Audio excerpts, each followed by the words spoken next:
several books. I'm a subscriber to The Complete Investor. In fact, when people say, hey, I don't want to specialize in the resource sector, which is what I do. I'm a specialty lender. You have The Complete Investor. And I say, well, who should I get that would be overall? I should get The Complete Investor. That's the one to get. So anyway, back to you. Give us a little background and tell us your current take on the financial market or how you got here.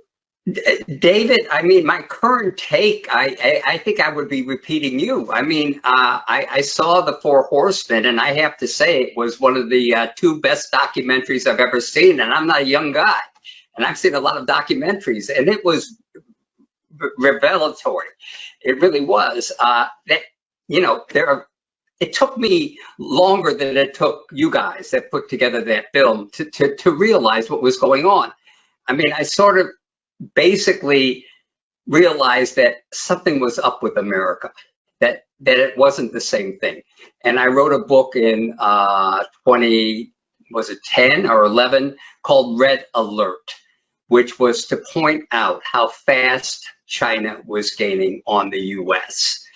And I followed that with another book about 10 years later called The Rise of China and the New Age of Gold. Because basically it just said we've done nothing. We've absolutely done nothing. And China has done a lot of things. That wasn't the mission of the book. The mission of the book was that gold, which I recommended strongly, well, I have actually been recommending gold very strongly since the turn of the century. Defying the Market was a book that I wrote in 1999. And it shows you, I mean, timing is everything in America. It was like about 6 months before the bubble crashed, and the book went nowhere. But it did, you know, it got not nice reviews and things like that.